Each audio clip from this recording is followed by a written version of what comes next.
لے گئے تو یہ آدمی اب جھونپڑی میں جا رہا ہے. یہ صحابی اب جھونپڑی میں جاتے ہیں کہ دیکھیں عمر یہاں کیا کر رہا تھا. کیا دیکھتا ہے یہ صحابی جب اندر گھستا ہے؟ کیا دیکھ رہا ہے کہ ایک جگہ چراغ جل رہا ہے. یہ آدمی اس چراغ کے قریب جاتا ہے تو کیا دیکھتا ہے؟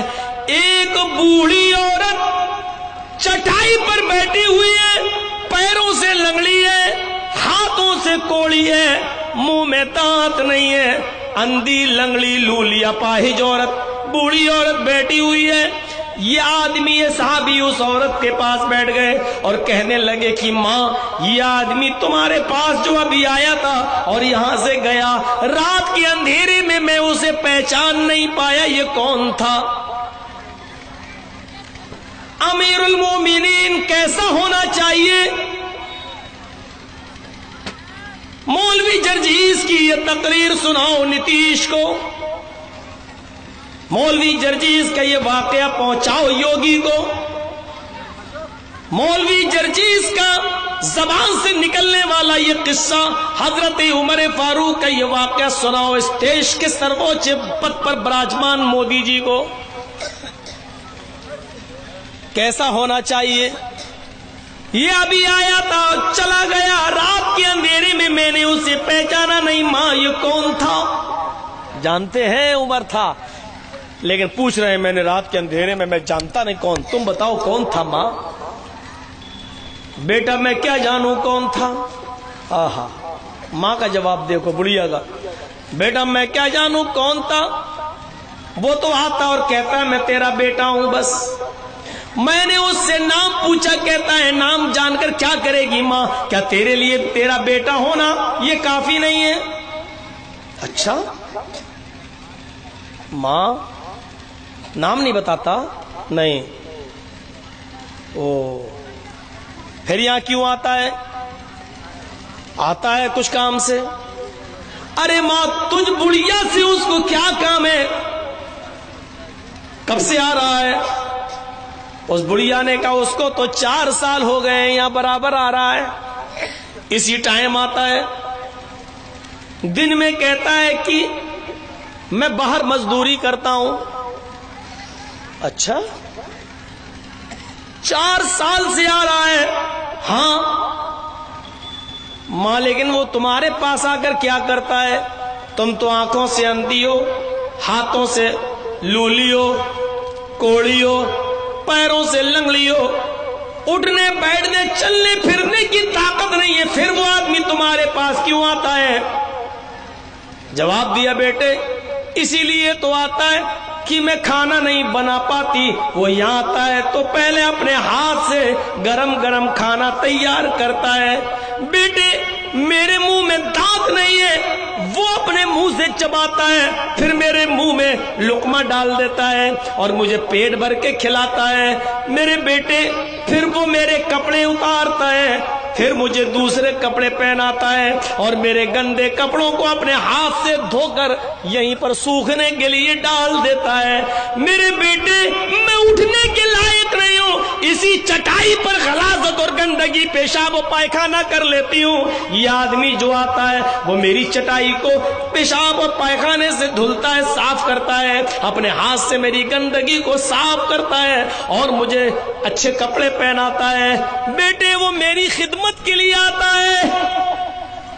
یہ صحابی جن کا نام طفیل دوسی ہے نظریں آسمان پہ ڈالتے ہیں اور کہتے ہیں اللہ تو مجھے معاف کر دینا. عمر کے بارے میں میرے دل میں کیسے کیسے خیالات اڑ رہے تھے، عمر کے بارے میں میرے دل میں کیسی کیسی ہوک اڑ رہی تھی.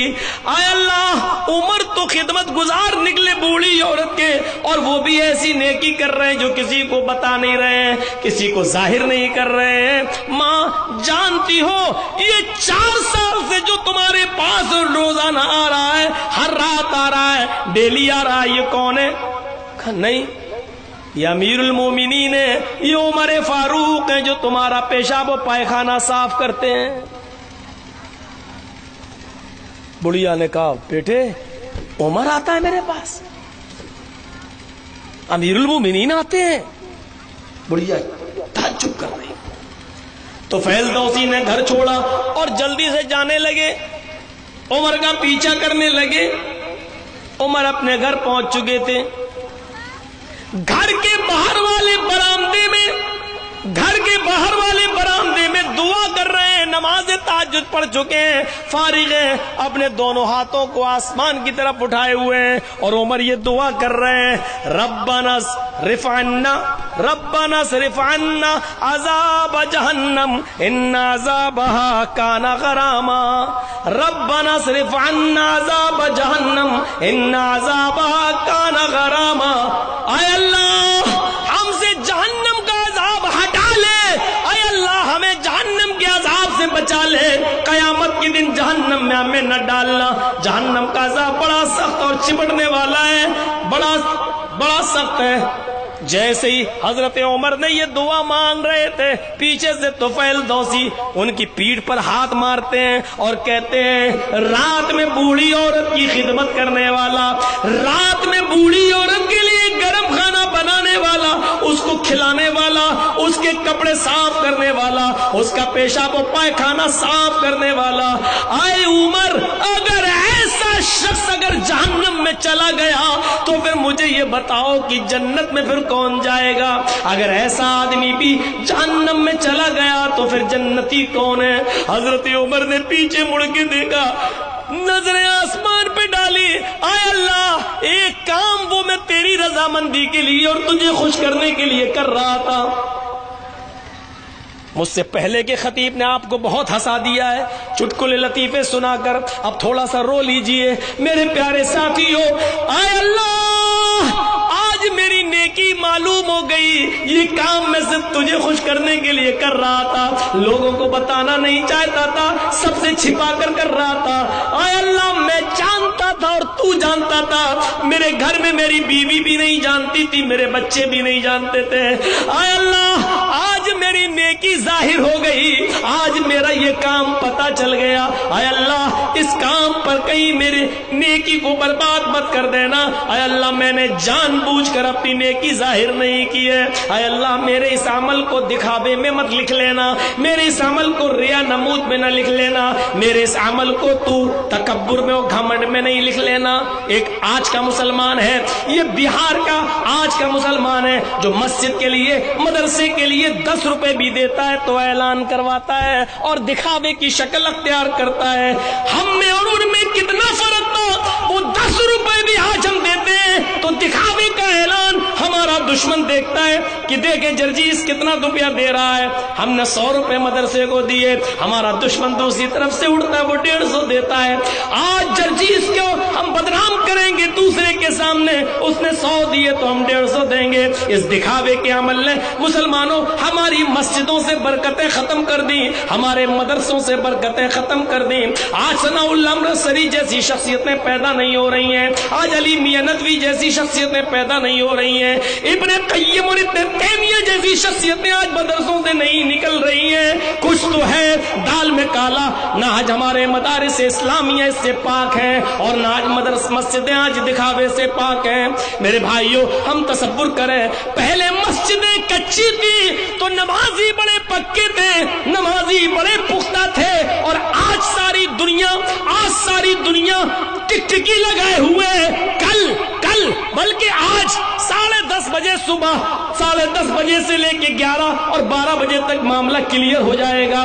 آپ کو صبح 10:30 سے 12 بجے کے بیچ میں بابری مسجد اور رام جنم بھومی کا مسئلہ معلوم ہو جائے گا, یہ کلیئر ہو جائے گا.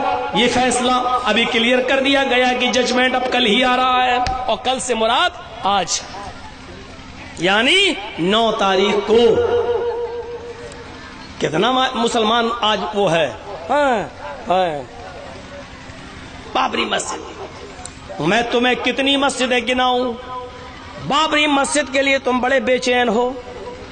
آؤ مولوی جرجیس نے ہندوستان کا چپا چپا گھوما ہے, آؤ میں تمہیں کتنی مسجدیں گناؤں, کتنی مسجدیں دکھاؤں.